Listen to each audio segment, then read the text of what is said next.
آغا حجت کے داماد تھے شیخ مرتضیٰ حائری۔ شیخ مرتضیٰ حائری کون ہیں؟ جو شیخ عبد الکریم حائری جنہوں نے حوض علم قم کی بنیاد رکھی، ان کے بیٹے، یہ داماد ہیں آغا حجت کے۔ تو شیخ مرتضیٰ حائری اپنے سسر کے لیے بیان کرتے ہیں۔ ویسے شیخ مرتضیٰ حائری بہت کم انہوں نے بلکہ کوئی کتاب بھی نہیں لکھی، بہت عاجزی انکساری تھی ان میں، اور وہ بہت شیخ عبد الکریم حائری کے بیٹے ہونے کے باوجود بھی مختلف جب مجلسوں میں جاتے تھے بیان کیا جاتا ہے کہ ایسے ایک عام انسان کی طرح فرض کیجئے کہ جس نے پورے حوض علم قم کی بنیاد رکھی ہے اور ان کا بیٹا ہے وہ بھی خود آیت اللہ ہے، لیکن ایک بہت عام انسان کی طرح مجلسوں میں جا کر جیسے بیٹھتے تھے اور شریک ہوتے تھے۔ ایک تفسیر ایک جگہ بیان کرتے تھے، اس تفسیر کو کسی نے کیسٹس میں ریکارڈ کیا، بعد میں وہ شائع ہوئی 2 جلدیں خالی نور الآفاق کے نام سے۔ اس کے لیے بھی یعنی کہ وہ تفسیر بڑی توحیدی تفسیر ہے، بہت ہی عالی مفاہیم ہے اس میں۔ تو وہ اپنی کچھ یادداشتیں کرتے تھے، بعد میں ان سے پوچھا گیا کہ اس کو ہم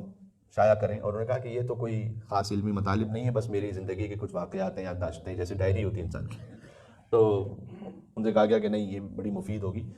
لوگوں کی اصلاح کے لیے، اور وہ پھر بعد میں شائع ہوئی سر دلبران کے نام سے۔ اس میں وہ لکھتے ہیں آغا حجت کے بارے میں کہ انہوں نے اپنی بیٹی جو کہ وائف ہیں آغا شیخ مرتضیٰ حائری کی، منڈے کو یہ کہا کہ میں وینسڈے کو میری وفات ہونے والی ہے، اور جب وینسڈے وہ وقت قریب آیا تو انہوں نے اپنی بیٹی سے یہ ریکویسٹ کی کہ مجھے ابا عبداللہ الحسین علیہ السلام کی خاک شفا وہ پانی میں ملا کر دے دو، اور وہ پی انہوں نے۔ اس کے بعد بس کچھ اور جب انہیں پیش کیا گیا کہ نہیں، میں جب اللہ سبحانہ وتعالیٰ کی بارگاہ میں جاؤں تو میں یہ کہہ سکوں کہ میری جو زندگی کی آخری غذا تھی وہ تربت ابا عبداللہ الحسین علیہ السلام تھی، اور میں رخصت ہو گئی۔ مل کے صلوات بھیجیں نام امام حسین علیہ السلام۔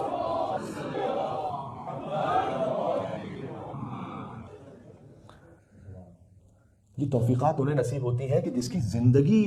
انسیت میں گزری ہو ابا عبداللہ حسین علیہ السلام سے، ایک کوئی توفیق نہیں نصیب ہوتی۔